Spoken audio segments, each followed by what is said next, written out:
Wassalatu wassalamu ala Rasulillah wa ala alihi wa sahbihi.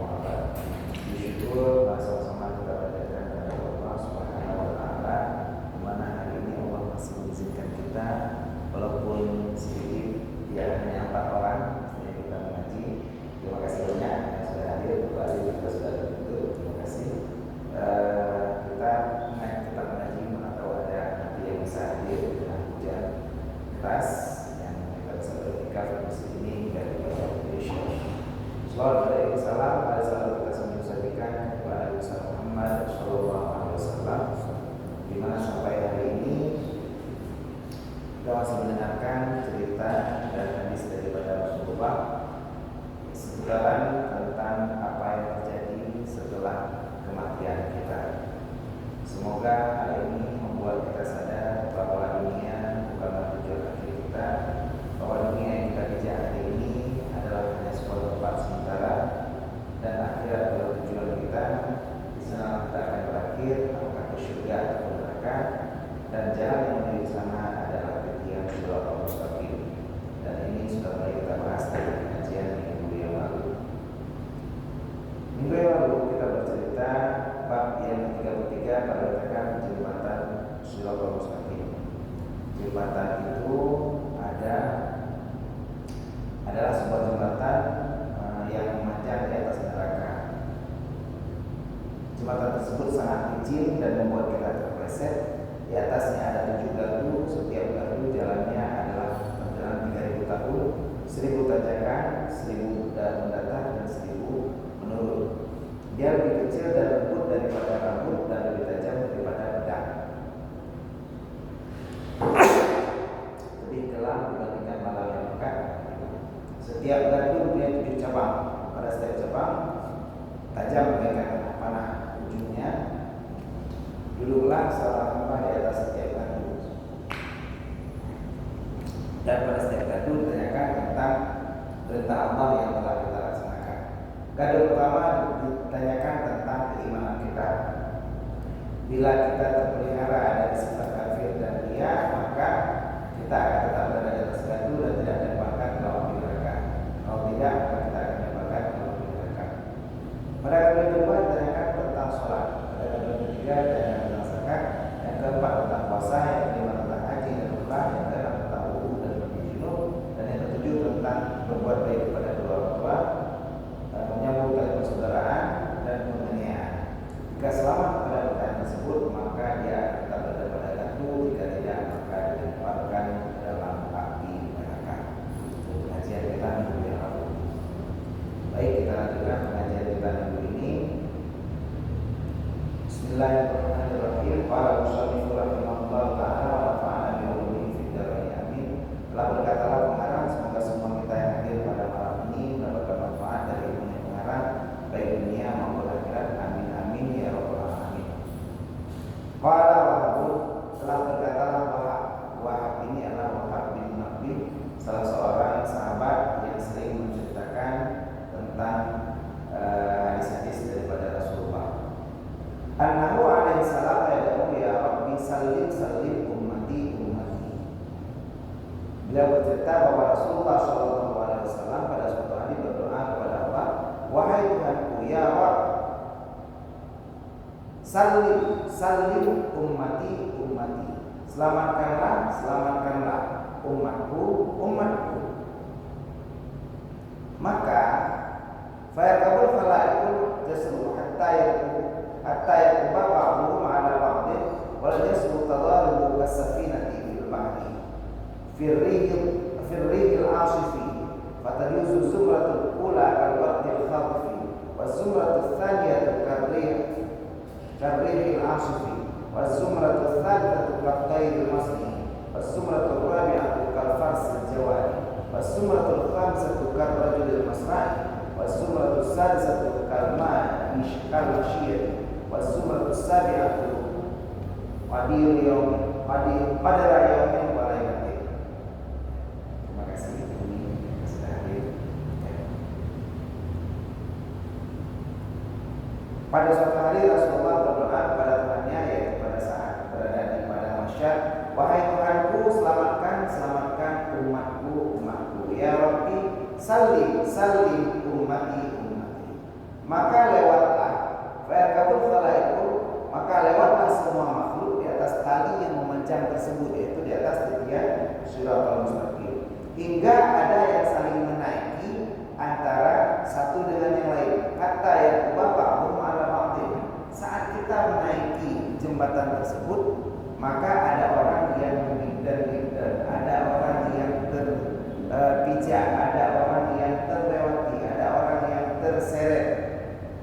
Kenapa? Karena memang semuanya terburu-buru, semua ingin cepat sampai di surga dan tidak mau jatuh ke dalam neraka. Tali tersebut bergerak bagaikan perahu di dalam lautan. Kasafinati fil bahri. Safinah itu perahu, bahri lautan. Jadi lagi tai ada tiang listrik, kalau di bioyo karena lagi kapal di atas laut, karena laut sudah gintar senang membagah-bagah di akhir jembatan Shiratal Mustaqim. Firrihil asifi, dan seperti perahu di tengah lautan dalam angin badai. Jadi seperti perahu pada laut dalam cerita angin badai. Fatajawazul jamratul ula, maka lewatlah kelompok yang pertama. Dalam kawan tiba-tiba ada kelompok yang pertama. Kelompok yang pertama dia lewat seperti kalbarqil khatifi, seperti kilat yang menyambar, benar dan deras, sehingga tidak ramai orang yang datang ke masjid. Kalau ada yang datang dari pada pengajian, seperti kilat yang menyambar, kedung sekali dia menyambar, seperti itu kilatannya cepat dari awal pertama pada masyarakat sampai langsung ke syurga seperti kilatan kado. Itu kelompok yang pertama. Berdoalah kita semoga kita bisa dapat kelompok yang pertama. Ini. Wasumratus tsaniyah, kalau tidak dapat kelompok pertama, minimal kita seperti kelompok yang kedua, sumrah as-tsaniyah. Seperti apa? Karihil asifi, seperti angin tofan. Jadi angin tofan cepat juga, mampu terbang yang lain. Minimal kita juga cepat seperti angin tofan. Wasumratus tsalitsah, dan ada kelompok yang ketiga, at-tayrul masnai, seperti burung yang terbang, lumayan juga cepat, seperti tipe. Wasumratul rabi'atu, kecepatan yang keempat, kelompok yang keempat, kafal siljawad, seperti kuda yang berlari. Nah, itu juga cepat, masih tenaga kuda. Wasumratul khamisatu, dan kelompok yang kelima, karbalul masnai, seperti orang yang berlari. Wasumratus sadisatu, kelompok yang keenam, makin lain laju, makin kiat laju, kalma syiatin, seperti orang yang berjalan. Banyak banget macam anakku berjalan lagi. Kamu yang bercuci dulu ya, sudah punya dapatnya, kawan-kawannya dulu ya, kelompok keenam. Tapi masih ada kelompok ketujuh, wasumratus sabi'atu, kelompok yang ketujuh, Qadaru yaumin wa lailatin, kadar sehari semalam. Jadi si malam dia baru sampai di ujung sana. Tapi cerita sampai dan masuk surga. Yang hadruk dalam neraka. Yang tujuhnya alhamdulillah selamat mandum, tapi kecepatannya beda-beda.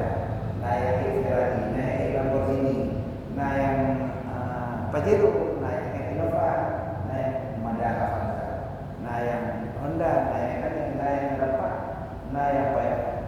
Cerita nah yang dia ada yang merangkak. Wa qala ba'dhum qadru syahraini. Ada yang mengatakan, berkata mereka itu sebagian, kadar 1 bulan. Wa ba'dhum qadru sanati wa sanataini wa thalathatinina. Ada yang mengatakan itu kadar bukan sehari semalam yang paling pelik. Ada yang mengatakan kadar 1 bulan. Ada yang mengatakan yang paling lama itu kadarnya kadar setahun. Ada yang mengatakan sanataini, kadar 2 tahun berturut. Ada yang mengatakan kadar 3 tahun, 100 sini.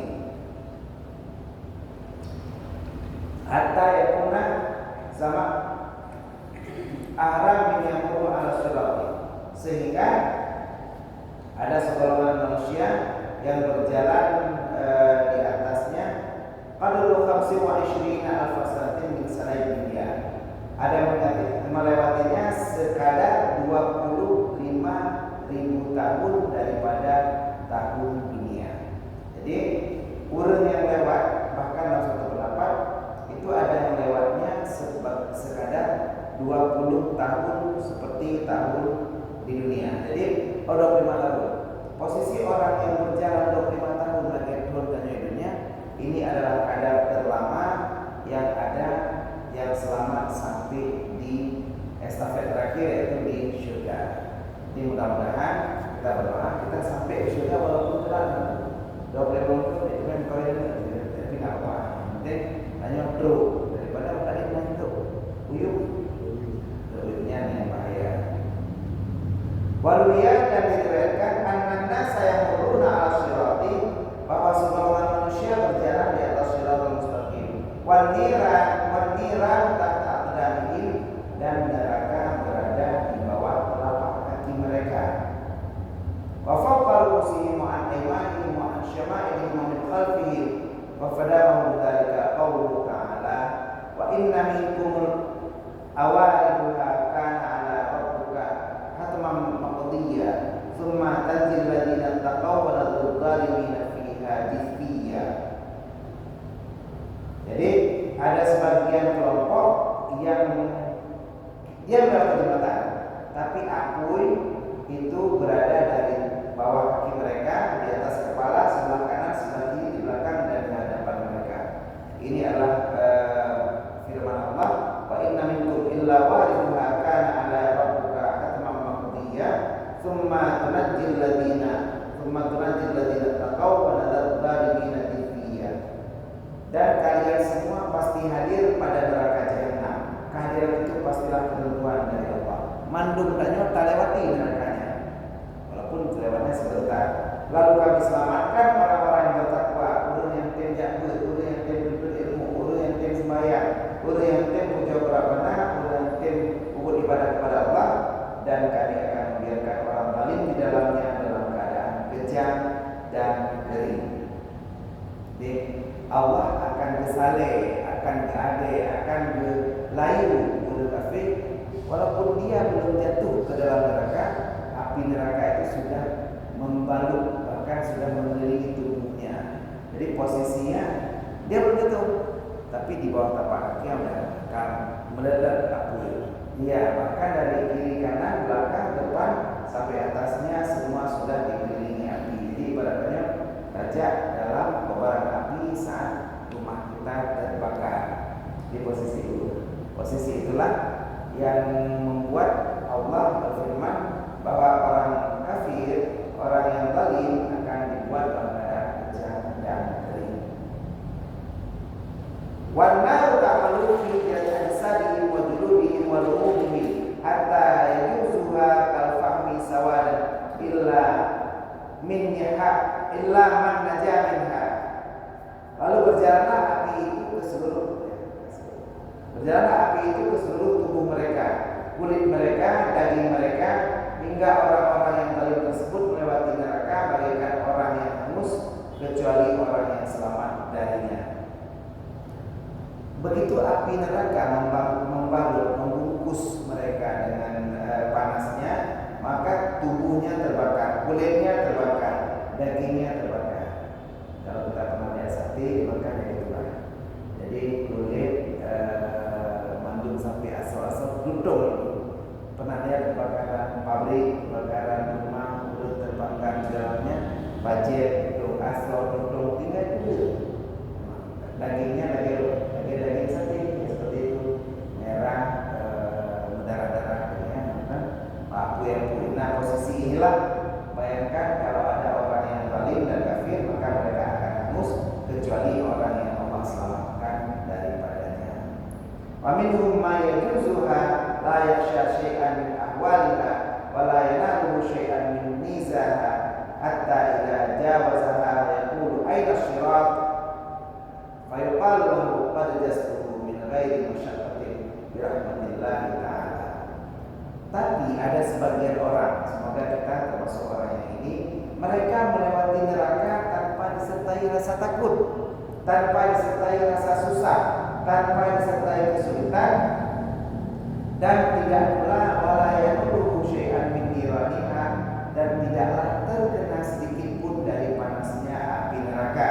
Hatta idza jawazaha, sehingga saat mereka melewati jembatan tersebut, mereka lalu bertanya, yaqulu aina sirat, jembatannya di mana? Pada jalan apa? Nah, orang yang jalannya belum jalannya, nya kata para tinggi dan itu selawat. Nah, selawat bukan karena membawa kalau yang rumah mabuk entah melawat dari selawat. Nah, kata gede montasi ya. Pada selawat. Mana rumah macam. Nah, ya. Kita sudah melewatinya tapi enggak sadar. Nyanduk Allah selamatkan kita bagi orang-orang yang Allah inginkan mereka selamat dari panasnya api neraka, maka mereka melewati jembatan sampai mereka tidak sadar bahwa mereka sudah melewatinya. Nyanduk posisi mereka bisa lewat di atas jembatan tanpa panas, tanpa takut, tanpa sakit. Di posisi seperti ini mereka jalur kita dengan pernah jalur dan tertutup. Jadi dengan pernah jalur dalam. Tersebut. Nah, posisinya ada orang yang dikejar pacar jalur kali ya. Nah, dia nggak sadar posisinya karena sakitnya nggak terasa. Lagi udah ini senang. Kalau dia cara udah pelan dia nggak tahu bahwa itu sudah selesai karena memang udah dalam Islam. Kalau posisi ini maka dia tidak ada tahu, lalu dia tanya, aina syirat, di manakah jembatannya? Fa yuqalu lahu, maka dikatakan padanya, qad jistahu min ghairi masyaqatin bi rahmatillah ta'ala, sungguh kamu telah melewatinya, melaluinya tanpa kesusahan daripada berkat dengan rahmat Allah Subhanahu wa taala. Mudah-mudahan Allah mengizinkan kita berada pada kelompok ini, kita bisa melewati siratal mustaqim tanpa sadar telah melewati. Ada pertanyaan? Ada yang mau diceritakan? Ya, silakan. Iya, luar biasa. Ini pertanyaan yang luar biasa. Jadi saya juga senang pertanyaan ini karena saya pun dulu bingung juga. Apakah orang yang bermaksiat dengan orang yang kafir akan sama tempatnya di neraka, sama-sama diberkati? Tidak. Jawabannya. Kenapa? Karena neraka sama seperti surga. Dia punya tempat, punya kabin, punya trip, punya kalau Umi jago hotel, lalu Umi pernah ibu mau menginap di kamar apa? Standar, deluxe, superior, suite, family, atau apalah yang paling presiden suite yang paling tinggi. Nah, itu kamarnya berada di hotel yang sama, tapi jenis kamarnya beda-beda. Kalau standar, ranjangnya tetap sebesar itu. Misalnya kita bisa pilih king size atau queen size, ranjangnya 6 kaki.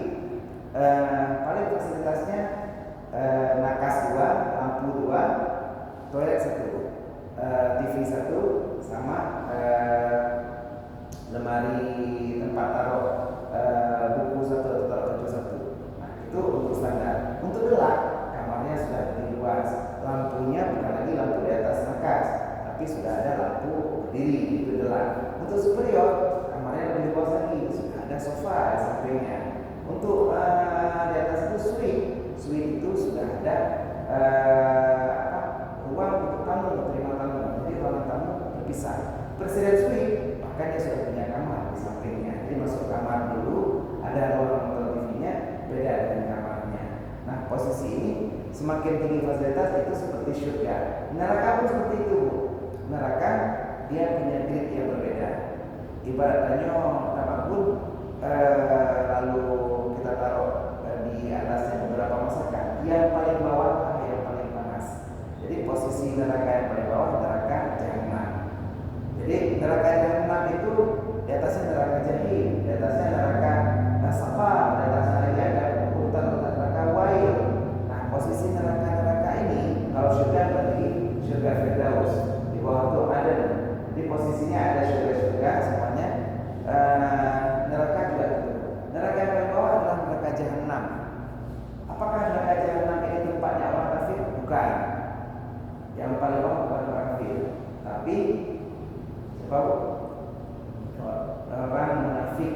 Innal munafiqina fi darkil asfali minan nar. Yang paling bawah orang munafik. Kedua baru orang kafir. Ketiga di atas itu baru neraka wahid orang yang tinggal sholat. Di atas lagi baru orang yang melakukan kejahatan sesuai dengan kejahatannya. Di penjara. Sekarang belajar sama Pak Jamal. Pak Jamal di penjara itu baraknya beda-beda, tempatnya beda-beda. Ada yang tempat fasilitas. Di sana ada yang namanya Bang Wan Tira. Sabu-sabu beliau dari kandang. Beliau juga di kamarnya ini. Ada juga sudah pernah lihat raja beliau itu. Beliau kan ada kamar khusus gitu. Tapi yang lain akhirnya lebih baik. Itu pernah di barak tidurnya. Ada yang beruntung tidur di musola. Jadi posisi-posisi ini beda hukuman, beda tingkatan.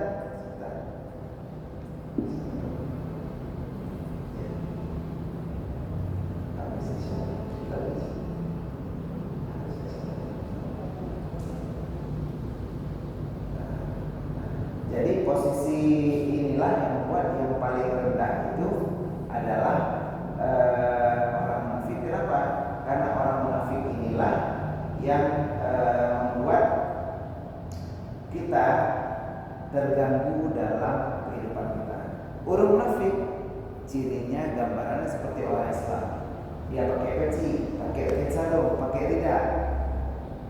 Tapi dia mengajarkan tentang sesuatu yang bukan diajarkan agama. Sehingga kita gampang terpengaruh karena yang penuh sangsa tentang agama, tapi dia lebih berusaha. Kalau orang kafir gak jelas, jabatannya paling kali. Bukan? Kamu percaya kepada Yesus Kristus? Ya, dalam kardus segala macam itu kan. Mungkin kita tak percaya karena sudah tahu dia Kristen dan memang kita sudah tahu. Tapi kalau orang munafik, orang itu Islam, tapi dia mengajarkan kepada sesuatu yang salah. Contoh kemarin ada yang bercerita, ada ibu-ibu lagi duduk. Kalau kita lihat videonya di media sosial, ibu-ibu itu lagi duduk makan. Lalu datanglah orang duduk makan di sampingnya. Oh, bu lagi makan ya. Saya dulu bu pernah baca-baca Al-Quran. Jadi di Al-Quran itu diceritakan tentang nabi-nabi. Oh iya, nabi-nabi itu ternyata hebat-hebat kisahnya. Ada kisah nabi yang paling hebat, yaitu Nabi Isa. Nabi Isa itu hebat kali karena beliau lahirnya tanpa ayah.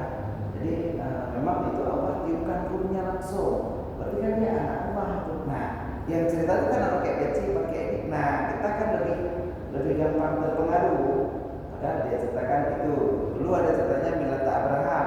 Kita tahu belakangnya ada Fatar. Jadi diberikan uang segala macam. Ibrahim kan nabi kita. Jadi Ibrahim itu punya agama Inna millata Ibrahim Hanifah.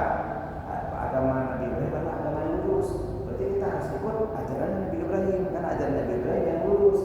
Yang tidak berbeda, orang itu akhirnya bagaimana ajaran Nabi Ibrahim? Sembahyangnya 2 waktu, pagi dan sore. Pagi sekarang diganti dengan sholat duha, sore itu diganti dengan sholat asar. Jadi mereka lakukan sholat cuma 2 kali. Nah, kenapa? Ajaran Nabi Ibrahim. Sang-sang gak betul dia pegang karena ayatnya tadi kata Ibrahim Hanifah. Cuma inilah yang membuat orang munafik berada di urutan bawah. Dia akan terus memprovokasi, mengganggu, bahkan kawan-kawan mereka. Nah, orang munafik kawannya itu. Udah kafir itu kan masjid aja mah. Nah, tapi kalau orang munafik si dalam masjid, udah nyolah yang bahaya. Jadi apakah sama posisinya? Tidak. Orang kafir itu berada pada neraka jahim. Orang munafik pada neraka jahannam. Orang malas saja orang meninggalkan sholat pada neraka wahid.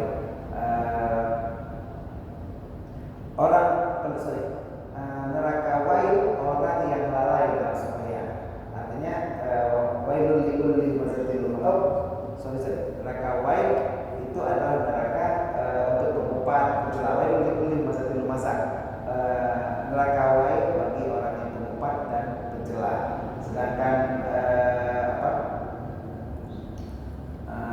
neraka sakar di atasnya neraka sakar untuk yang meninggalkan sholat. Masyarakat fi sakar, apa yang menjatuhkan dalam neraka sakar? Qalu lam naku minal musallin. Berkatalah mereka, kami tidak termasuk orang yang sholat. Nah, ini sempat. Di posisi neraka itu tidak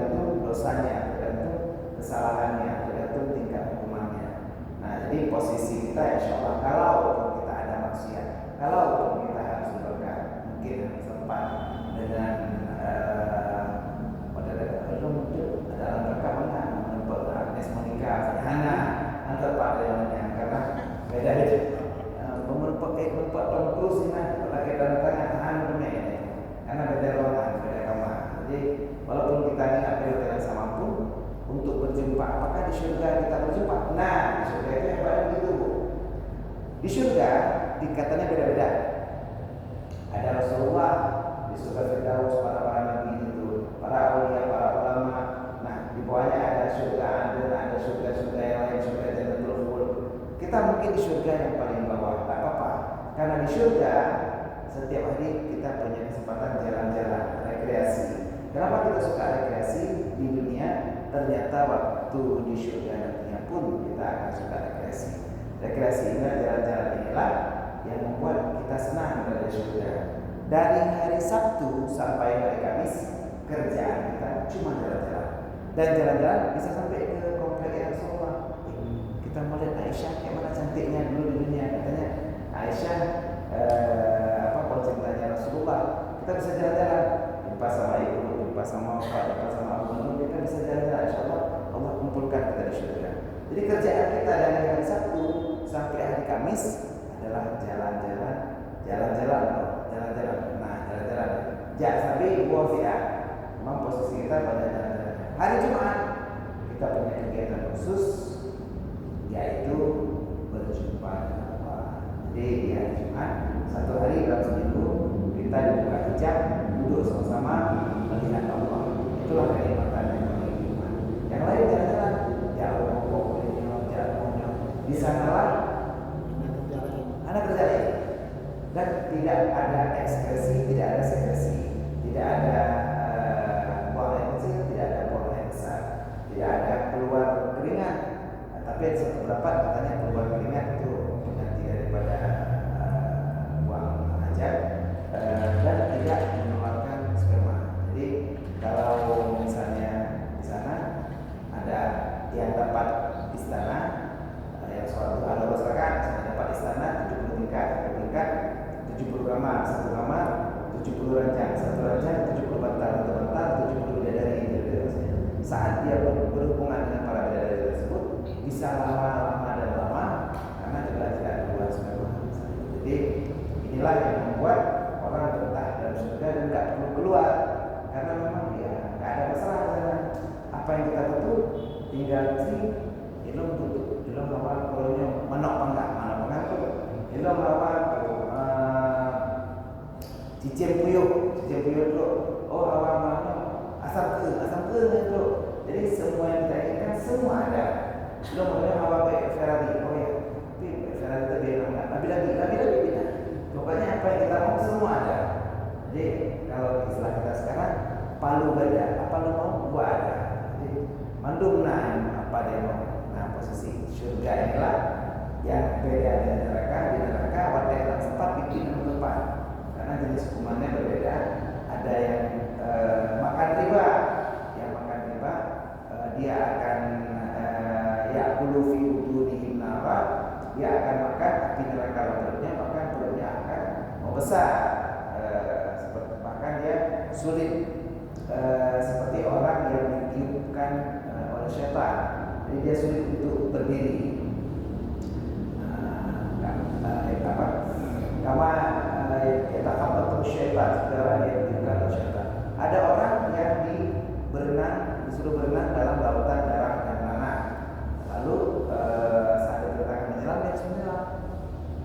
Ada orang yang disetrika hukumnya, orang yang tidak membayar zakat, maka hartanya akan berubah menjadi setrika. Nah inilah posisi kita kalau kita punya harta harus digunakan pada jalan agama. Terutama sebentar lagi hari Jumat kita akan menghadapi hari raya. Jadi karena ini hari raya sebentar, mungkin kita nggak perlu beri gaji. Dan minggu mudah-mudahan Allah menghasilkan habis hari tasyrik, hari Selasa kita sudah kita sempat. Jadi hari Jumat, hari Sabtu, Minggu, Senin itu adalah hari tasyrik.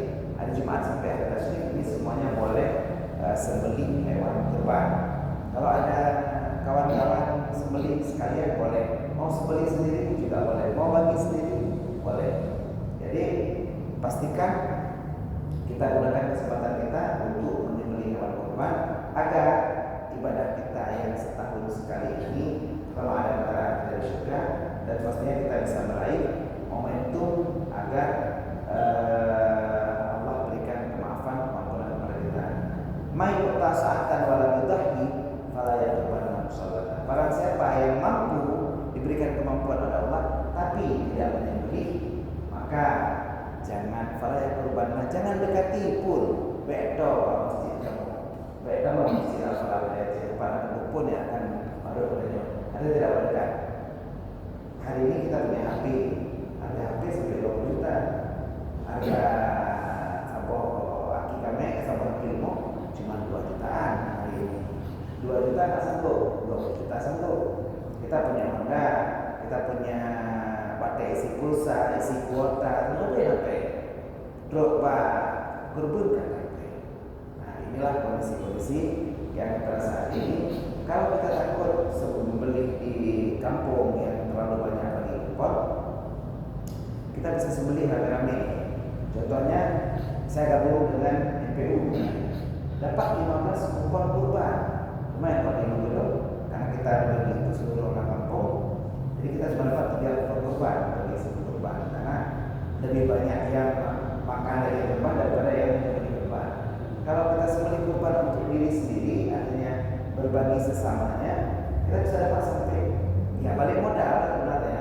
Saat kita berikan kurban 2.400.000, tujuh engkau si 50 plastik kurang lebih harganya segitu juga. Engkau si sekilas kita kasih 20 kali 15, ya kan sama maksudnya. Jadi daripada posisi kita hari ini harus menahan-nahan 170, kalau kali 15 2.250 malah. Padahal kita itu sendiri jual korban cuma 2.400.000, karena kan dijual di sana sudah ada untungnya. Nah seperti itulah posisi kita hari ini menyembelih hewan kurban. Kalau kita mau jamaah masjid di Aceh, aduh dosa 2, 5, 6, 7, tujuannya menemen boleh enggak usah dibagi orang lain. Kalau sembelihan hewan kurban boleh dikonsumsi diri sendiri. Kalau enggak sih ada umi kecuali itu buat dan kecuali itu. Jadi maksudnya posisi kita kan bagi-bagi sudah itu. Dan kita ambilnya mentah, beda dengan ikan dimasak. Kalau kurban mentah. Jadi sebenarnya kita ngambil sendiri. Udah kita terima, baru udah cukup lagi. Saya udah lambang pasti. Oh, bagi-bagi kita boleh silakan. Jok ke mak, jok ke ayah, jok ke aduh, jok ke kak, jok ke adik, jok ke abang. Kan nggak apa-apa juga. Jadi 2.400.000 itu nggak hilang sebenarnya. Kalau usah takut ini hilang, di dunia saja balik, apalagi kira-kira. Jadi jangan sampai kita nggak berkorban, rugi sekali. Jadi mudah-mudahan ini menjadi semangat bagi kita. Kalau kita mau beli hewan kurban, banyak tempat. Bahkan bagi yang mau lagi sekarang ACT itu ada mengadakan pembelian hewan kurban dan disalurkan ke tempat-tempat lain. Kita bahkan dapat keuntungan lagi kalau mau jadi agen kurban. Ya, diberikan persen sampai 10% bagi yang mau menjadi agennya, menawarkan orang lain siapa yang mau sebeli hewan kurban lagi melalui ACT, nanti bisa jumpai kantor ACT itu di Jalan Baru sebagai ada kantor ACT akses cepat tanggap. Mereka bisa berikan kurban ke Palestina atau ke tempat-tempat lain yang belum ada hewan kurbannya. Jadi ini semua menjadi penyebab ya sebab bagi kita agar Allah dekatkan kita dan masukkan ke dalam surga dan tidak perlu masuk dalam neraka, sehingga kita lakukan dari berkumpul walaupun tidak berkumpul, tapi memang kita jangan masuk ke dalam neraka. Gitu ya. Mudah-mudahan terjawab. Baik, waktu kita tinggal ya 1 menit lagi. Jadi saya karena sedikit orang nggak sempat saya bagikan, tapi karena 1 menit lagi kita baca Fatihah sama-sama. Kita niatkan untuk segala hajat kita, apa yang kita inginkan. Alhamdulillah saya satu hajat sudah selesai. Saya sudah itu sudah cukup. Tinggal rumah kuning ini belum selesai, sama rumah saya, rumah sana di daerah dijual. Kalau ada yang mau boleh. Saya tidak punya niat. Ya masing-masing niatkan apa yang kita inginkan. Kita baca Fatihah sama-sama. Kita berdoa kepada Allah Subhanahu ila hadratin Nabi Mustafa Rasulullah sallallahu alaihi wasallam wa ala alihi wa sahbihi ajma'in wa ala kulli sahabati wa tabi'in wa tabi'in wa ala abaina wa ummahatina wa li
Wassalamualaikum